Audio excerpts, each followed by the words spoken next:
The Twilight Cactus Motel stood like a solitary dreamer on the edge of Route 66, its neon sign flickering in the dark, a blooming cactus glowing in shades of green and magenta against the sprawling desert sky. The air was heavy with the scent of mesquite and the faint hum of distant cicadas, carried on a breeze that whispered through the saguaro like a restless song. I stood in the doorway of room 7, my cigarette glowing faintly, its ember a small defiance against the endless night. A truck roared past on the highway, its headlights slicing through the darkness before fading into the horizon, leaving behind a low rumble that echoed in my chest. I exhaled, watching the smoke twist upward, blending with the constellations I'd never bothered to name. My name's Rin. I'm telling you this because some nights are like open roads, they beckon you toward freedom, but they make you question what you're leaving behind. That night was one of those. It was mid-August, the kind of heat that wraps around you like a promise, making your skin restless and your thoughts wild. I'd been working this road for 3 years, from Texas to Nevada, each motel a fleeting haven, each room a stage for someone else's desires. I was good at it, good at being what they wanted, good at keeping my heart locked away where no one could touch it. But that night wasn't about what I was good at. It was about him, and the way he made me crave a freedom I was afraid to claim. I flicked my cigarette to the gravel, crushing it under the heel of my scuffed boots. The motel's office light glowed dimly across the lot, where Hank, the night clerk, was probably tuning his old radio to a blues station. I adjusted my dress, indigo, soft and worn, clinging just enough to catch the eye, and checked my phone. 10:03 p.m. He was late, but only just. His text had come through earlier, short and almost shy, room 7, 10 p.m. Just us. No name, no details, just a request that felt like it carried a hidden weight. I'd been in this game long enough to know that meant something, maybe a secret, maybe a man chasing one. I stepped back inside, the door creaking shut, sealing me in with the stale air and the ghosts of nights I tried to forget. Room 7 was like every other motel room on this road, faded wallpaper with a faint desert bloom pattern, a bed that creaked like it was tired of dreams, and a lamp casting a warm, golden glow that softened the room's edges. The curtains were thin, tan, swaying slightly as the desert wind slipped through a crack in the window. The air smelled of old smoke and dust, a scent that clung to everything, including me. I sat on the edge of the bed, catching my reflection in the chipped mirror across the room. My dark hair was loose, falling in soft waves around my shoulders, and my hazel eyes stared back, sharp but tired, holding stories I'd never share. Not even with you.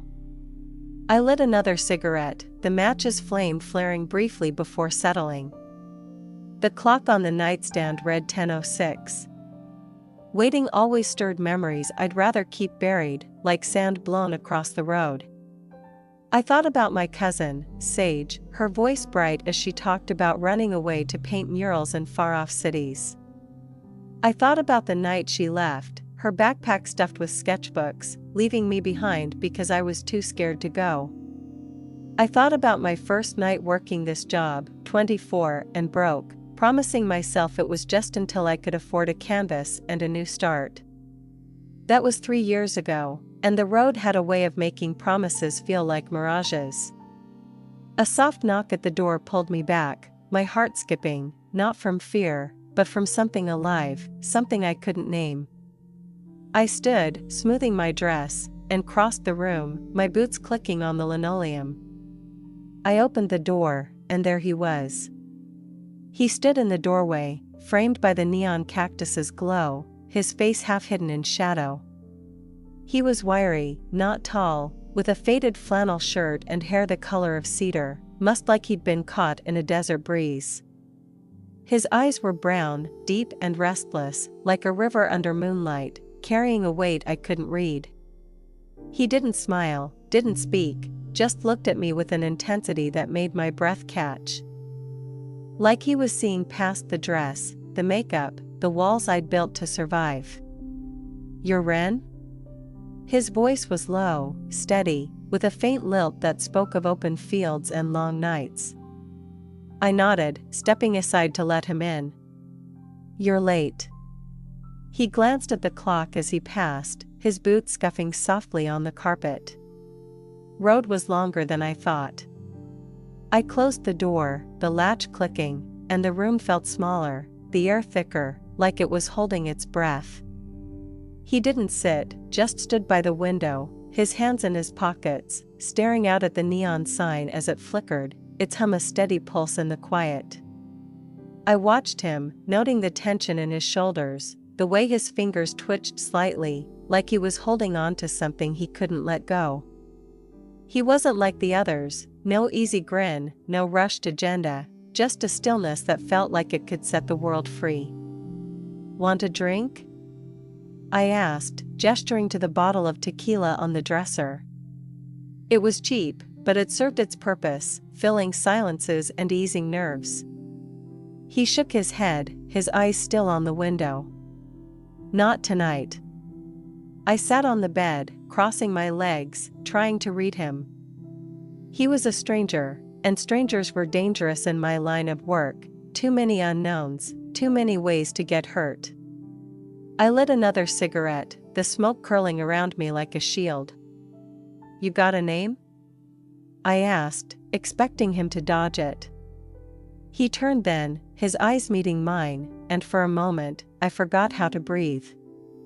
Cade, he said, the name soft but deliberate, like he'd chosen it for me. I tilted my head, a small smile tugging at my lips. Cade. That real? He smiled back, just a flicker, but it was enough to make my chest ache. Real enough. We sat in silence for a while, the neon sign's hum blending with the distant growl of a truck on the highway. I was used to silences, but this one was different, alive, heavy with things unsaid. I watched his hands, still in his pockets, strong and steady, like they'd held something precious once and never forgotten how. I wondered what they'd touched, what they'd lost. I wondered why I cared. You're not meant for this, he said suddenly, his voice cutting through the quiet like a spark in the dark. I laughed, sharp and bitter, the sound echoing in the small room. You don't know me. I know enough. His eyes were on me now, steady, unyielding, like he could see the cracks in my armor. This place, it's not where you're free. I wanted to snap back, to tell him he had no right, but his words hit something deep, something I'd buried under years of motel rooms and late nights. I looked away, my throat tight, the cigarette burning low. You don't know where I'm free. He didn't answer, just watched me, and in that moment, I felt exposed, like he'd peeled back every layer I'd built to survive. I stood, needing to move, needing to break the spell. I walked to the window, pulling the curtain aside, the neon light painting my skin in shades of green and magenta. The desert stretched out beyond, vast and unforgiving, and I wondered if it would ever let me go. Why are you here, Cade? I asked, my voice softer than I meant it to be, barely audible over the hum of the sign. He didn't answer right away. When he did, his words were careful, like he was stepping around something fragile. I'm looking for freedom. Thought I might find it here. I turned, leaning against the windowsill, studying him. That's not an answer. He smiled again, that small, fleeting thing that made my heart stumble. It's all I've got. We talked as the night wore on, not about the big things, not about the truths that hung between us, but about the small ones that filled the spaces.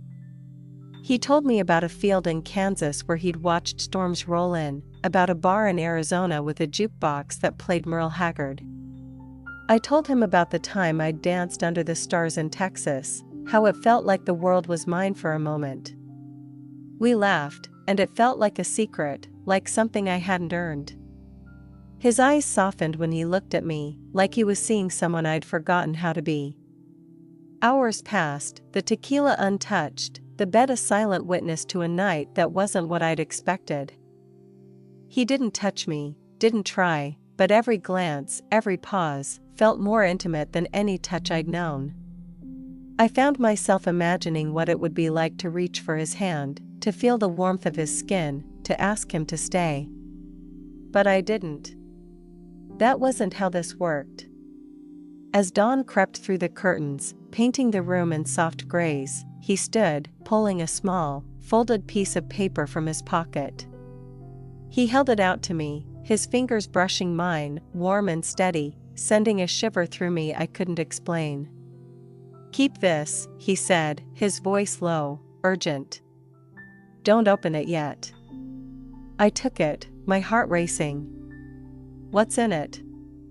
He didn't answer, just looked at me, his eyes tracing my face like he was memorizing every line.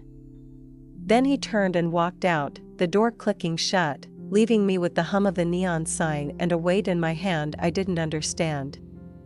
I stood there, clutching the paper, my mind a storm of questions. Who was Cade? Why had he come? And what was in that note, burning against my palm like a secret I wasn't sure I could carry? The Twilight Cactus Motel faded into the haze of my memory, but that night clung to me like the scent of sage on the wind. I carried the note in my purse, its edges softening with every day I didn't open it. I told myself I'd forget him, that he was just another shadow passing through, but every time I closed my eyes, I saw his, brown, restless, haunted. I saw the way his hands stayed still, like they were afraid to reach for something they'd lost. I saw the way he looked at me, like I was more than the girl in room 7, more than the life I'd built to survive. Weeks passed, and I kept moving, motel to motel, town to town, the endless stretch of Route 66 a map of my survival. I worked, I smiled, I played the part, but it felt hollower now, like I was acting in someone else's life. The men I met blurred together, their voices a dull hum against the memory of his. I started to wonder if I'd imagined him, if he was just a flicker of neon light, a dream born from the desert and my own longing. It was early September when I saw him again, at a motel called the Night Bloom Inn, just outside Needles.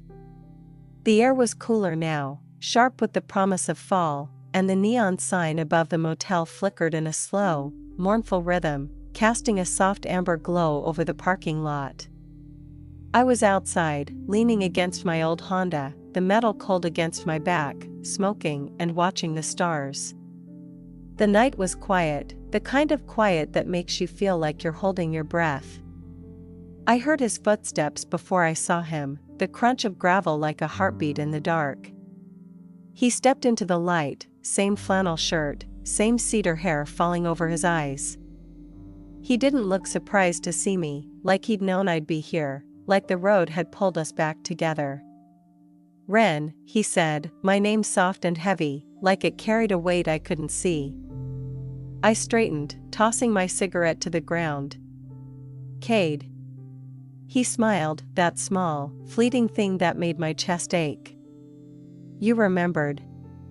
You're hard to forget."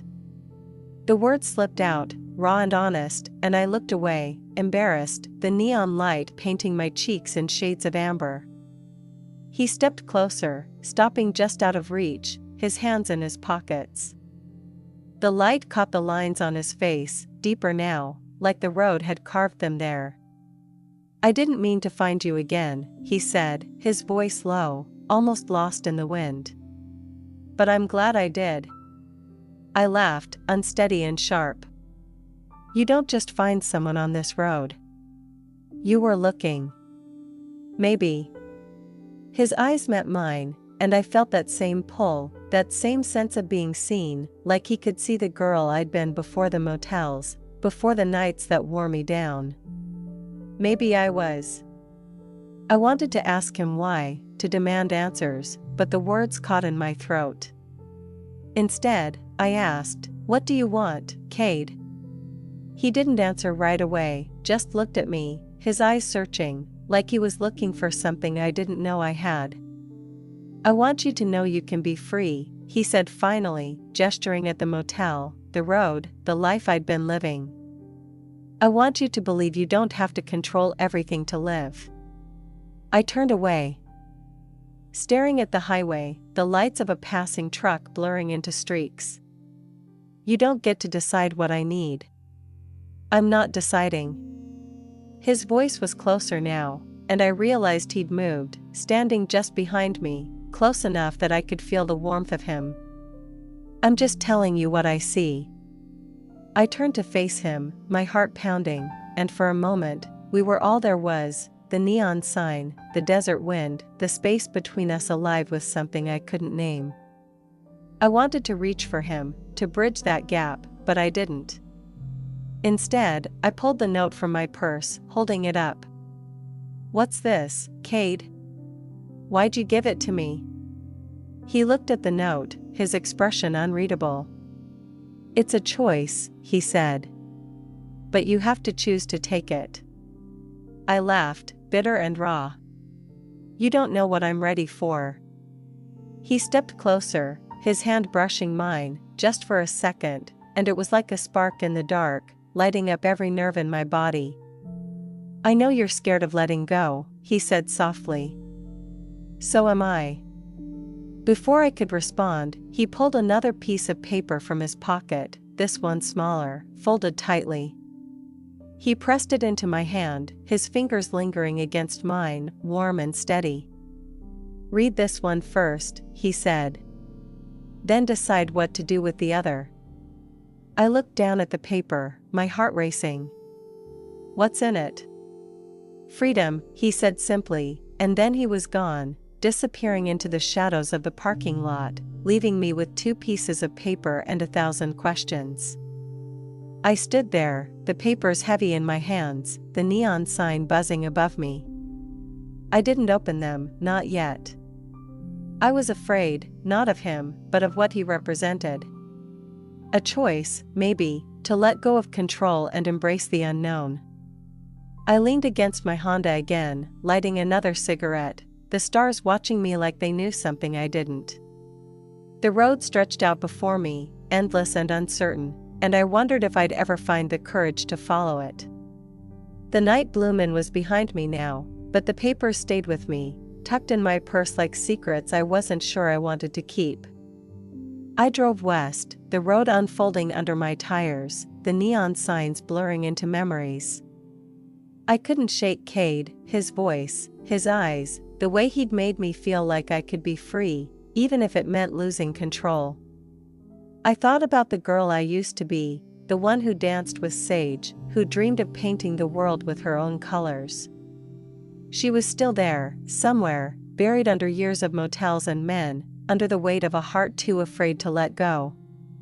Cade had seen her, somehow, and now he was asking me to find her again, to embrace the unpredictability of freedom despite the fear. I stopped at a motel called the Horizon's End, just inside California. The neon sign was faint, its letters half burned out, casting a soft blue light over the parking lot. I sat in my room, the papers on the nightstand, the lamp's light warm and golden, like a memory. The air smelled of dust and salt, the ocean close now, its rhythm a steady pulse in the distance. I lit a cigarette, the smoke curling toward the ceiling, and stared at the papers, my heart pounding. I picked up the second paper, the one he'd given me at the night bloom-in. It was small, folded tightly, the edges worn from being carried too long. I unfolded it, my hands shaking, and found a short note, the handwriting steady but hurried, like he'd written it in a moment of desperation. Ren. My name's Cade, but there's more to it than that. I've been running from a life I couldn't control, from choices that tied me down. I saw you in room 7, and for the first time in years, I felt like I could breathe. You're not just a light in the dark, you're the kind of light that makes a man believe he can be free, even for a moment. I don't know if I can, but I need you to know you made me want to try. The other note is the rest of it. It's not just my story, it's a chance for you to let go. But it's up to you. Cade. I read it again, my eyes burning, my chest tight. Cade. He'd seen me, really seen me, in a way no one else ever had. I set the note down and reached for the first one, the one from that night at the Twilight Cactus. It felt heavier now, like it carried the weight of both our lives. I opened it, my breath catching, and found a single sentence inside. Find me at the end of the horizon, Ren. I'll be waiting where the road meets the sea. Below it was an address, a cliff overlooking the ocean in a town called Sea's End, just a few hours away, and a small, hand-drawn sketch of a cactus. I stared at it, my mind spinning. He was asking me to follow him, to let go of control, to believe I could be free despite the fear of the unknown. I thought about the road, the motels, the nights that had shaped me.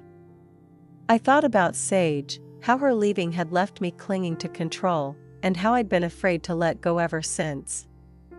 And I thought about Cade, his quiet strength, the way he'd made me believe I could embrace the unpredictability of life. I packed my bag that night, the notes tucked safely in my purse. The Honda's engine sputtered to life, and I drove west, the desert giving way to the ocean's salt and spray. The road felt different now, like it was leading me somewhere instead of just away. I thought about Cade every mile, his face sharper in my mind than the neon signs fading behind me. I thought about the life I was leaving, the weight of it falling away with every mile. Sea's End was a quiet town, the kind of place where the ocean's song drowned out the world. The address led me to a cliff overlooking the sea, the grass soft under my boots, the waves crashing below like a heartbeat. I walked to the edge, the wind cool against my skin, and waited, my heart pounding, expecting to see him. But he wasn't there. Instead, I found a small, weathered sketchbook, tucked into a crevice in the rocks, with my name written on the cover. Inside was a single page, in his handwriting, "Freedom is letting go of the need to know." I stood there, the sketchbook in my hands, the ocean stretching out before me, endless and unforgiving. I realized then that he wasn't coming, that he'd never been coming. Maybe he was still running, from a life he couldn't control, from choices that tied him down. Maybe he was a memory, a mirror showing me the freedom I needed to find within myself. But as the sun sank into the sea, painting the sky in shades of fire and ash, I felt something settle inside me. I'd come here for him, but I was here for me, to embrace the unpredictability of life, even if it meant letting go. I didn't let the notes go this time. I kept them, along with the sketchbook, tucking them into my purse as I walked back to the Honda. I didn't stay at Sea's End. I drove on, not knowing where, but carrying that freedom with me. The road had brought me to him, and he had shown me that letting go was worth the risk. And maybe that was enough,